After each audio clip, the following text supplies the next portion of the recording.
So hello everyone, this is Dharmendra Patel और welcome to edu सहयोगी। अभी क्या है कि सभी आपके एग्जाम्स हो चुके हैं बोर्ड के। अब एडमिशन सीजन चालू हो गया कॉलेज का, और जिसमें सबसे बेस्ट और इम्पोर्टेंट काउंसलिंग जो चलती है वो होती है एमपीडीटी काउंसलिंग। हालांकि सेंट्रल लेवल की अलग होती है, जैसे जोसा काउंसलिंग हो गई, इसके बाद अलग अलग स्टेट की अलग होती है। बट हम बात करने वाले हैं मध्य प्रदेश की, जिसमें सभी इंडिया के अलग अलग स्टेट से भी अपेयर हो सकते हैं, सबका रूल अलग अलग होता है। तो अभी थोड़ा सा एक डिटेल की जगह हम एक ओवरव्यू समझ लेते हैं कि यार एमपीडीटी काउंसलिंग क्या होती है, कौन कौन अपेयर हो सकते हैं, क्या क्या जो है इसका रजिस्ट्रेशन की प्रोसेस होती है, और कौन कौन से कॉलेजेस आपको मिल सकते हैं एमपीडीटी से, है ना। लगभग सारी इंफॉर्मेशन है। देखो 17 अप्रैल के बाद से स्टार्ट हो सकते हैं, क्योंकि 17 अप्रैल की आपकी जो है जेई मेन वगैरह की एग्जाम रिजल्ट वगैरह सब आ जाएंगे। आपका क्लियर हो जाएगा कि आप कहाँ एग्जिस्ट करते हो, ठीक है, कि आपको एमपीडीटी में अपेयर होना भी है कि नहीं होना है, कौन कौन से कॉलेज मिल सकते हैं, इस बेसिस पे आपके जेई बेसिस पे पता चल जाएगा। मई और जून में जो है इसका नोटिफिकेशन आ जाता है। हालांकि यार देखो, इसकी बात करें कौन कौन से कोर्सेज होती है, तो सभी के लिए होती है। मैंने अगर जैसे बात करी यहाँ पे जेई के लिए, तो जेई मतलब बीटेक कोर्स के लिए। अगर बात करोगे एमबीए के लिए, तो एमबीए के लिए क्या मतलब जीमेट की एग्जाम, सीमेट की एग्जाम, ठीक है, अलग अलग जो एंट्रेंस एग्जाम होती है। वहीं पर आप बात करोगे एमसीए के लिए, तो एमसीए के लिए वहां पे आपका ग्रेजुएशन बेसिस पे हो जाता है। और वहीं पे बात करोगे बी फार्मेसी के लिए, तो बी फार्मेसी के लिए आपका 12th स्कोर मार्क्स के हिसाब से एडमिशन मिल जाता है और रजिस्ट्रेशन हो जाता है। इस बेसिस पे आपको कॉलेज भी अलॉट हो जाते हैं।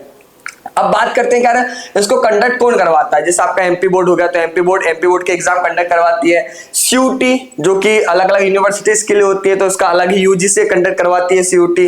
जैसे JEE NTA National Test Agency करवाती है। वहीं पर भी आपकी जो एमपीडीटी काउंसलिंग होती है वो डायरेक्टर ऑफ टेक्निकल एजुकेशन, जो कि मध्य प्रदेश का एक अलग ही जो ऑर्गेनाइजेशन है, जो कि ये एडमिशन के प्रोसेस देखता है, वो यहाँ पे कंडक्ट करवाता है। अच्छा, इसके द्वारा आपको कौन कौन से कोर्स मिल सकते हैं, तो जैसा कि मैंने पहले बता दिया, बीटेक यहाँ पे सभी टेक्निकल कोर्सेज। अब टेक्निकल कोर्सेज में सब आ जाता है। जैसे बात करें, अच्छा टेक्निकल कोर्सेज में यूजी कोर्सेज भी आते हैं, पीजी कोर्सेज भी आते हैं, ठीक है। अब जैसे बात कर लेते हैं हम यूजी कोर्सेज की कौन कौन से हैं। जैसे थोड़ा सा यूजी में आपका बीटेक हो गया, जो अंडर ग्रेजुएट होते हैं 12th बाद होते हैं। अच्छा, इसमें आपका एंट्रेंस एग्जाम क्या चाहिए रहेगी, जेई मार्क्स, ठीक है। उसके बाद एक लास्ट काउंसलिंग होती है जो कि 12th मार्क्स में भी हो जाती है आपकी 12th। तो आप अगर इसमें भी अगर आपको डाउट हो कि भैया मैंने जेई नहीं दी है तो मैं अपेयर हो पाऊंगा क्या, बिल्कुल आप अपेयर हो पाओगे। सेकंड राउंड के बाद अपेयर हो सकते हो आप। पहला राउंड जेई का होता है, देन सेकंड राउंड आपका 12th बेसिस पे भी हो जाता है। लेकिन हाँ भैया मैंने जेई नहीं दी, 12th में अपेयर हो रहा हूं, लेकिन मुझे गवर्नमेंट कॉलेज मिल जाएगा, हाँ तुम तो आईटी ले लो जाके 12th बेसिस पे, तो ऐसा नहीं मिलेगा। सिर्फ आपको जो प्राइवेट कॉलेज है उसमें मिल सकता है, जो सीटें खाली रहती हैं। बीटेक के बाद में बी फार्मेसी, जो कि कोई एंट्रेंस एग्जाम की नीड नहीं होती है, यहाँ पे 12th बेसिस पे आपको मिल जाएगा। उसके बाद में आ जाता है बीटेक बी फार्मेसी। ये दो ही यूजी कोर्सेस इसमें स्पेशली टेक्निकल में आते हैं और इसमें होती है। हालांकि डिप्लोमा भी होता है, ठीक है, जिसको पॉलिटेक्निक बोलते हैं, ठीक है। बीआर के भी होता है, जिसको बैचलर ऑफ आर्किटेक्ट बोलते हैं। जिनको भी इंटरेस्ट हो तो इनका भी अपन लोग सेपरेट वीडियो बना लेंगे, ठीक है। बैचलर ऑफ डिजाइनिंग की भी काउंसलिंग होती है, इसी के अंदर में आती है बैचलर ऑफ डिजाइनिंग, ओके। और इसके बाद में एक दो कोर्सेज और है, बट जैसे मान के चलो किसी को होटल मैनेजमेंट करना है, तो होटल मैनेजमेंट का भी इसमें ही आता है, बी फार्म मतलब bachelor of hotel management, okay. तो एक दो कोर्सेज और होते होंगे, बट उसमें ज्यादा बच्चे जाते नहीं है, ज्यादा अवेयर नहीं रहते हैं, तो उसको थोड़ा सा अपन डिटेल में कर लेंगे बाद में। अब वहीं पे बात कर लेते हैं पीजी के लिए कौन कौन सी काउंसलिंग होती है, इसी के अंडर में जो आती है। तो पीजी जो पोस्ट ग्रेजुएशन होती है आफ्टर यूजी के बाद में, तो पीजी के लिए आपको सबसे पहला जैसे बीटेक होता है वैसे एमटेक हो सकता है। एमटेक सारी ब्रांचेस अवेलेबल कराती है। भैया इसमें कोई एंट्रेंस एग्जाम चलती है, गेट एग्जाम के थ्रू ले सकते हैं। भैया अगर गेट नहीं दिया तो बिल्कुल हो जाएगा। जैसा कि मैंने बताया पहले कि अगर आपने जेई नहीं दिया तो 12th में हो जाता है, वैसे अगर आपने गेट नहीं दिया ओनली बीटेक है तो भी आपको मिल जाएगा, बट डिपेंड कि आपकी ब्रांच है, सीट खाली है या नहीं है। पीजी के बाद में जैसे वहां पर एमसीए, जो most of the demanding course अभी चल रहा है फिलहाल में एमसीए, क्योंकि बच्चे बीटेक तो कर नहीं पाए हैं, तो एमसीए करना चाहते हैं, आईटी में जाना चाहते हैं, तो भैया एंट्रेंस एग्जाम चलती है। हाँ, अगर आप अलग अलग दूसरी जगह जाना चाहते हो टॉप लेवल के कॉलेजेस में, जो कि नेशनल लेवल के, वहां एंट्रेंस एग्जाम चलती है, हमारे मध्य प्रदेश में नहीं चलती है। तो कैसे एडमिशन होता है, ग्रेजुएशन के मार्क्स बेसिस पे। अब यहाँ पे एक दिक्कत आ जाती है कि जो बच्चे एमसीए में एडमिशन लेते हैं और अपना रजिस्ट्रेशन कराते हैं, तो वो कंफ्यूज रहते हैं हमेशा कि भैया जो मार्क्स है वो फाइनल सेमेस्टर के डलेंगे या फिर ओवरव्यू सारे सेमेस्टर के काउंट होके डलेंगे, तो कैसे डलेंगे, इसमें गलती हो जाती है। कभी कभी ऐसा हो जाता है कि आपने मार्क्स डाल दिए, आपको सीट भी अलॉट होगी, बट जब वेरिफिकेशन करने गए तो वहां वेरीफाई नहीं हो पाया, देन वहां से आपका जो है कैंसिल हो जाता है, आपको मिली मिलाई सीट चली जाती है आपके हाथ से। तो यहाँ पे आपको थोड़ा ध्यान देने की बात है, बहुत जरूरी है, और जो एक्सपर्ट हो उन्हीं से ही काउंसलिंग करवाए तो ज्यादा बेटर रहेगा आपके लिए। एमसी के लिए बता रहा हूँ, बीटेक हो गया, एमटेक हो गया, जैसे बी फार्मेसी होता है वैसे ही आपका एम फार्मा होता है। एम फार्मा भी आप एडमिशन ले सकते हैं। इसके लिए कोई एंट्रेंस एग्जाम होती है, जीपेट की एग्जाम होती है।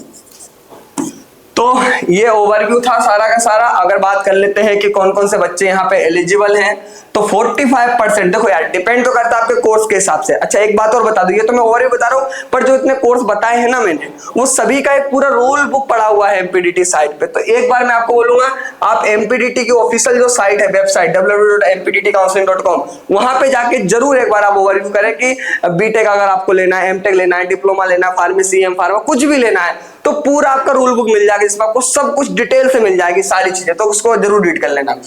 फिर इसके बाद कर लेंगे टॉप कॉलेजेस जो टारगेटेड रहते हैं बच्चों के, वो कौन कौन से होते हैं टारगेटेड कॉलेजेस। तो ऑब्वियसली बात है गवर्नमेंट के ही रहेंगे। एचजीएस आईटीएस रहता है, डीएवीवी का आईआईटी रहता है, जबलपुर इंजीनियरिंग कॉलेज रहता है, एमआईटीएस ग्वालियर, और उसके बाद में 100 प्लस जो है आपके प्राइवेट कॉलेजेस रहते हैं जो कि इजीली मिल जाते हैं।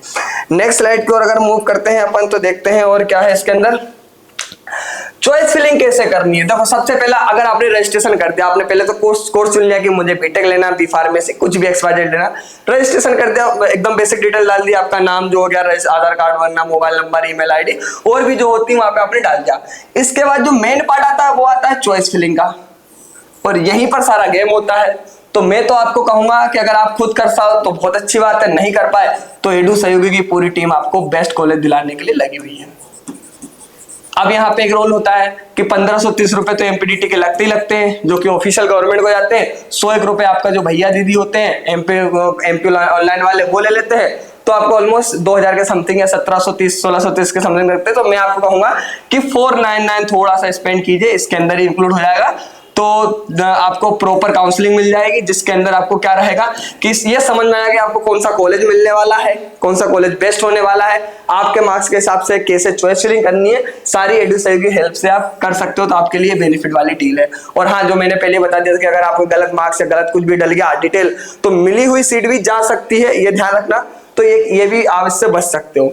दूसरा मेरिट लिस्ट आती है, जैसे आपने चॉइस फिलिंग कर ली, ठीक है, उसके बाद कुछ दिन बाद 5 6 10 दिन बाद में आपको मेरिट लिस्ट आएगी। मेरिट लिस्ट में आपकी रैंक दिखाएगी कि आपको ऑल एमपी रैंक में कौन सी रैंक मिली हुई है। उसके बाद में सीट अलॉटमेंट आएगा कि हाँ आपको ये वाली सीट मिल गई, वो लेटर डाउनलोड करना है। फिर डॉक्यूमेंट वेरिफिकेशन तो ऑनलाइन हो ही जाता है, उसके अंदर ही हो जाता है, जब आप एमपीडीटी पर रजिस्ट्रेशन करते हैं वो हो जाता है, नहीं होता तो अपलोड करोगे तो भी हो जाएगा। फिर जब आप कॉलेज जाओगे, जो भी अलॉटमेंट हुआ है, तो वहां भी एक बार वेरिफिकेशन कराना पड़ेगा ओरिजिनल डॉक्यूमेंट का।